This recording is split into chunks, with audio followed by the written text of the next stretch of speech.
Hi everyone, only 6 months are left for the CAT exam. तकरीबन 10 दिन कम उससे। लेकिन इस वक्त पे जो लोग काम कर रहे हैं, जॉब कर रहे हैं कहीं पर, वर्किंग प्रोफेशनल्स की अगर मैं बात करूं, उनका सबसे बड़ा सवाल है कि सर हम कैसे तैयारी करें।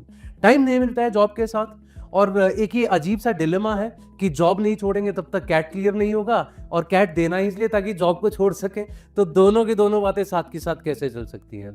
तो क्या करना चाहिए, क्या इसके साथ भी ये चीजें की जा सकती हैं, that's what I am going to discuss in our today's topic, that is a 6 month strategy for working professionals. That's what I am going to talk about. मुझे लगता है अगर आप ये करते हैं, this is going to be the best strategy for you through which you can definitely crack CAT. Cracking CAT means getting into the top B schools of your choice. लेकिन सबसे पहले एक छोटी सी बात, let's first burst the myths. बहुत सारे आपने सवाल सुने होंगे, जिन लोगों को बहुत ज्यादा आइडिया नहीं है कैट के बारे में, तो बाहर मार्केट में बहुत कुछ सुनने को मिलता है। कई बार कोई ये कहता है कि नहीं नहीं नहीं, कैट तो बहुत डिफिकल्ट पेपर आता है, निकलेगा ही नहीं जॉब के साथ, जॉब तो छोड़नी ही पड़ेगी।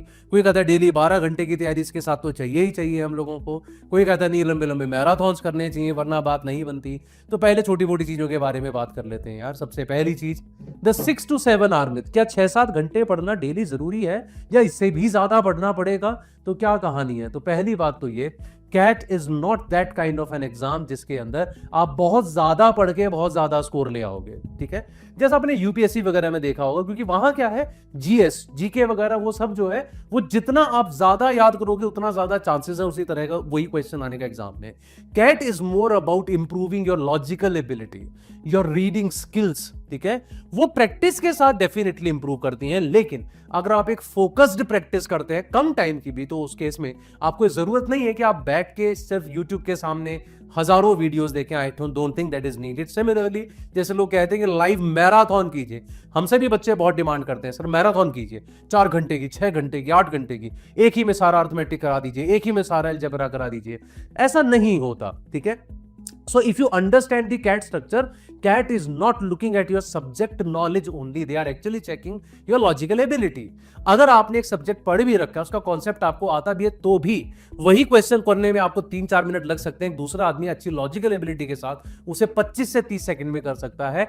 That's exactly what CAT wants. यही वो चेक करते हैं, वो आपका। अदरवाइज तो वो सब्जेक्ट नॉलेज क्यों चेक करेंगे? कहां एनबीए में काम आ रहा है आपके फंक्शंस वगैरह, क्यों पूछना चाहिए उनको? वो आपके लॉजिकल एबिलिटी चेक करते हैं। तो प्लीज अंडरस्टैंड दिस कि क्वालिटी मैटर्स, क्वांटिटी नहीं। कैट के केस में ये बहुत जरूरी है कि आप ये बिल्कुल दिमाग में बैठा लें कि मैं चाहे दिन में 2-2.5 घंटे पढ़ रहा हूं, पहली बात वो फोकस्ड पढ़ाई होनी चाहिए। दूसरा, it should be exactly in the line of what CAT ask. तो ऐसा नहीं मैं कुछ भी रैंडमली पढ़ रहा हूं, कहीं से सुन लिया, इस तरह का क्वेश्चन आता तो वो करने लग गए या कुछ और करने लग गए। लोगों की सुन सुन के लगता रहता है यार वो लोग ये कर रहे हैं, वो लोग वो कर रहे हैं, मुझे भी करना चाहिए। So please stay away from all these kind of myths. First of all I would say that. So what do you need? Consistency.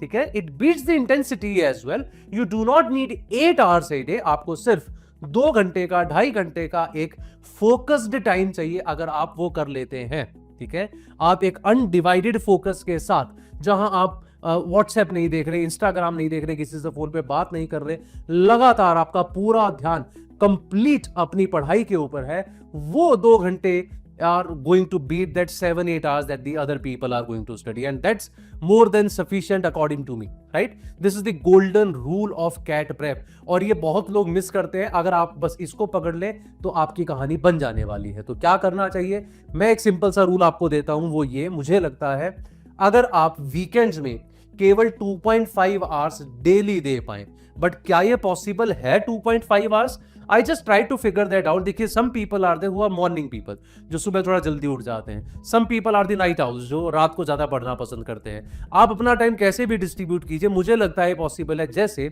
अगर मैं एक आदमी की बात करता हूं जो ऑफिस सुबह 9 बजे जाता है, और 9 बजे से लेके मान लीजिए आपका 6 बजे तक ऑफिस होता है, 9 से 6 ऑफिस होगा, तो रफली आप 7 बजे तक घर आ जाएंगे। Exceptions are always there. बहुत सारे लोग वर्क फ्रॉम होम वाले भी होंगे, बहुतों का 8 घंटे वर्किंग भी होगा, बहुतों का हो सकता है 10 घंटे भी हो जाए, कुछ ऐसी जॉब्स भी होती हैं, इट डिपेंड्स। बट अगर आप 9 बजे निकलने वाले हैं तो आपको 8 बजे तैयार होना स्टार्ट करना पड़ेगा। तो आई एम अज्यूमिंग 8 to 7 आपका वर्किंग टाइम है। ज्यादा मिलता है आपको अगर काम करने का तो आपके पास वो चॉइस है, लेकिन 8 से 7 आपका वर्किंग टाइम है। सो आई वुड सजेस्ट 7 बजे अगर आप आ गए हैं घर पे, आने के बाद थोड़ा रेस्ट वेस्ट करके 8 बजे अपनी पढ़ाई पे लग जाइए।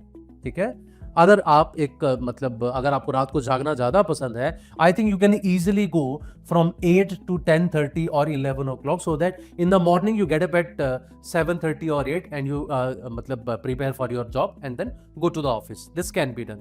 और आप एक ये काम कर सकते हैं, अगर आपको रात को जागना पसंद नहीं है, रात को थोड़ा सा टाइम घर पे आने के बाद आपने 1.5 आवर्स रात को लगा लिया अपनी पढ़ाई पे और सुबह थोड़ा जल्दी उठ के 1 आवर आपने यहां लगा लिया. Even this can be done, कि सुबह का 1 घंटा जो है वो आप इसमें लगा दें, राइट? तो मेरे ख्याल से 2.5 hours can easily be done अगर आप डेली करते हैं तो. प्लस इसमें मैं बात उसकी नहीं कर रहा हूं जो आपका यहाँ पे कम्यूटिंग टाइम है. अगर आप कहीं मतलब किसी बस से, मेट्रो वगैरह से ट्रेवल करते हैं तो रीडिंग एक ऐसी चीज है जो आप जाते जाते भी कर सकते हैं, तो वो तो इसमें मैं इंक्लूड कर ही नहीं रहा हूं. मैं कह रहा हूं प्योर अनडिवाइडेड फोकस के साथ आप 2.5 घंटे आराम से दिन में पढ़ सकते हैं. हाँ, हालांकि आपको जरूर लगेगा सर हम सोशलाइज कब करेंगे. देखो, हम भी जान रहे हैं ये लगातार 8 से 7 बजे तक का टाइम, इट्स नॉट कॉन्टिन्यूअस. आप वहां लोगों से मिलते भी हैं, आप किसी से चैट भी करते हैं, बात भी करते हैं, थोड़ा सोशलाइज भी करते हैं, तो कम से कम अगर आपको कैट निकालना है तो इतना तो आपको करना चाहिए.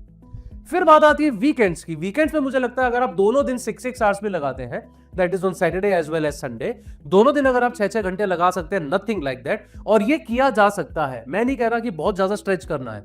वीकेंड है, थोड़ा सा लेट उठिए, आराम से 8 बजे तक उठिए, 8:30 9 o'clock तक आप उठ सकते हैं. तैयार व्यार होने के बाद मतलब खाना वाना खा लिया, नहा धो लिए, 10 बजे बैठ गए पढ़ने के लिए. With small intervals you can actually take it to 5, बीच में छोटे छोटे इंटरवल लेके टोटल इस 7 घंटे के दौरान 1 घंटे का इंटरवल 6 घंटे की पढ़ाई की जा सकती है. 5 बजे निकल जाइए, देन सोशलाइज, ठीक है, कीजिए वो जो आपको करना है, ठीक है. इसके बाद 30 ml 60 ml वो आपकी इच्छा है, वो आप क्या करना चाहते हैं, लेकिन ये 6 आवर्स में सैटरडे संडे दोनों दिन दे सकता हूं. अगला सवाल ये आता है कुछ स्टूडेंट्स का, सर हमारा सैटरडे ऑफ नहीं है. तो देखिए उसमें मैं तो कुछ नहीं कर सकता. आपने जॉब ही ऐसी ले ली है इस हद तक की टॉक्सिक जॉब कि डेली का 10 घंटे भी है, सैटरडे ऑफ भी नहीं मेरे भाई, फिर तो मुश्किल हो जाएगा, है ना. कैट निकालने के लिए आपको कुछ ज्यादा ही जान मारनी पड़ेगी. कोशिश कीजिए थोड़ा सा उसमें कुछ करने की. अगर सैटरडे ऑफ नहीं है तो इस टाइम को 2.5 घंटे की बजाय 3.5 घंटे 4 घंटे करने की कोशिश कीजिए. बात कीजिए अपने ऑफिस में, या अगर आप एग्जाम से 2-3 महीने पहले सबेटिकल वगैरह अगर ले सकें वो लेने की कोशिश कीजिएगा. But most of the guys, ठीक है, most of the guys when I talk about, this is applicable to most of you. Next, now when I talk about a 6 months execution roadmap, तो अब करना क्या है, ठीक है, टाइमिंग्स मेरे पास ही हैं, इसके बाद मैं क्या कर सकता हूं, मुझे कहां कितना टाइम लगाना है, let's just talk about that now. So I think पहले जो 2 महीने हैं focus upon basics and concepts, ठीक है. अभी आपका जून का मंथ, जुलाई का मंथ पूरा का पूरा इसी काम पे लगा दीजिए. 2.5 घंटे वो और 6 घंटे अपने वीकेंड्स के. Spend that time completely on your basics. वो चाहे आपके रीडिंग के बेसिक्स हैं जिसमें आप पैराजंबल्स कैसे सॉल्व करते हैं, ऑड वन आउट कैसे सॉल्व करते हैं, रीडिंग कॉम्प्रिहेंशन के क्वेश्चंस में इन्फरेंस बेस्ड क्वेश्चन कैसे होते हैं, फलाना फलाना. डेटा इंटरप्रिटेशन में क्या क्या टाइप्स होती है, क्या क्या उसके बेसिक्स होते हैं, सेट को कैसे पढ़ा जाता है, कैसे इंटरप्रेट किया जाता है, कैसे हम लोग डेटा को रिप्रेजेंट करते हैं, कौन कौन सी टाइप्स है, वो सब पढ़ना. और क्वांट में तो बहुत क्लियर होता है, arithmetic, algebra, geometry, number system वगैरह पढ़ना. So complete these basics in the first 2 months. The next 2 months you can spend completely on practice. I'm not saying do not do mocks. The mocks would also be a part of that. Sectional test दीजिए, खूब सारे drill कीजिए ऐसे, और वहां पर आपका काम पूरा का पूरा इसी पे फोकस रहेगा. जो पढ़ा है पहले 2 महीने वो सब प्रैक्टिस करना है. The last 2 months would be completely the mocks and analysis. दो mocks analysis यहां भी चलता रहेगा along with the sectionals and drills. लेकिन लास्ट के 2 महीने में तो आपको हफ्ते में 2 मॉक देने, उनका प्रॉपर एनालिसिस करना, बहुत अच्छे से एक एक क्वेश्चन को देखना, एक एक एलआरडीआई के सेट को देखना, आरसी का पैसेज को देखना, ये पूरा काम आपका रहेगा लास्ट के 2 months. And then on the D day of course I am sure you can give your peak performance. It is just about these 6 months. इस 6 महीने आप अपना बेस्ट दे दीजिए, मेरे ख्याल से आप अपनी पीक परफॉर्मेंस पर पहुंच जाएंगे. बस अपनी पूरे लाइफ के ये 6 महीने आप समझ के चलिए, सब कुछ इस 6 महीने में डाल देना है. एक बार अच्छा परसेंटाइल आ जाए, एक बार किसी ढंग के कॉलेज में पहुंच जाए, बाकी चीजें फिर मेरे लिए काम करेंगी ही करेंगी. रफली अगर मैं देखूं तो आपके पास टोटल 660 आवर्स का टाइम है अभी से, which is good enough to prepare. काफी ही बढ़िया है 660 आवर्स. आपके पास वीकेंड्स है, वीकडेज में 325, वीकेंड्स में 338, टोटल 660 आवर्स बहुत होते हैं. इन 660 आवर्स को आप डिवाइड कर सकते हैं डिफरेंट एरियाज में. So spend 30% of your time on the concepts and basics. Spend 45% of your time on the practice area because that's extremely important, and 25% of the times purely on mocks and analysis. I'm not saying section percentile में ये include नहीं होगा, वो भी उसके अंदर included है, लेकिन रफली आप देखो तो मैं कहना ये चाह रहा हूं आपका 70% टाइम तो केवल प्रैक्टिस पे जाना चाहिए. 30% of the time should go on concepts because that's what CAT asks you. आपसे कैट यही डिमांड करता है कि आपको ज्यादा टाइम अपने प्रैक्टिस पे देना है, तो आपकी बात बन जाएगी। तो 660 आवर्स में से अगर मैं आपसे बात करता हूं, तकरीबन 450-460 hours should be going on your practices, and the remaining time of 210 hours or something that should go on your conceptual clarity. That's all a plan that I feel that you should do now. So I'm sure you are ready to begin with it. अगर आप करना चाह रहे हैं तो just make no excuses now. ठीक है, आप बहुत बात जेन्युइन भी होते हैं, लेकिन I am sure there is a way out always, where there is a will there is a way. अगर आप चाहेंगे तो रास्ता निकल ही आता है। एक्सक्यूज मत दीजिएगा कोई। No quitting your job, that's very important. ये इसलिए इंपॉर्टेंट बहुत ज्यादा है क्योंकि कई बार हम लोग सोचते हैं जॉब छोड़ के तैयारी कर लेते हैं, वैसे तैयारी नहीं हो रही। दिक्कत क्या होती है, उससे कॉन्फिडेंस बहुत डाउन हो जाता है। ऐसा लगता है अगर जॉब नहीं है, अब तो जॉब भी छोड़ दी, अब भी परसेंटाइल नहीं आया तो क्या होगा। मैंने ज्यादातर लोगों को इस डिलेमा में फंसते हुए देखा है, सर अब भी क्लियर नहीं होता, अब भी क्लियर नहीं होता। और जब ये डर होता है तो वो हो ही जाता है। So please keep that in mind. Just flawless execution with the job. 2.5 hours weekdays, 6 hours weekends, good enough to score well. ठीक है, बट स्टे डिसिप्लिन। ऐसा नहीं है कि आपने कभी भी ऐसा सोचा कि चलो यार इस हफ्ते नहीं पढ़ते, नहीं नहीं, हर रोज पढ़ना है, चाहे आधा घंटा पढ़ना है। मैं कह रहा हूं रीडिंग ही कर लो, चाहे हाफ एन आवर, लेकिन कोई भी दिन ऐसा नहीं जाना चाहिए जहां पे ब्रेक आ गया पढ़ाई का। ब्रेक आ गया तो दिक्कत हो जाएगी। एग्जीक्यूट स्मार्टली, जैसा मैंने बोला आपको, अपना टाइम स्मार्टली डिवाइड कीजिए तीनों एरियाज के अंदर, and secure the IIM seats which is there for you. इसमें हम आपकी कैसे हेल्प कर सकते हैं? At Unacademy currently you are getting 50% off. Along with that you are also getting CAT Assure.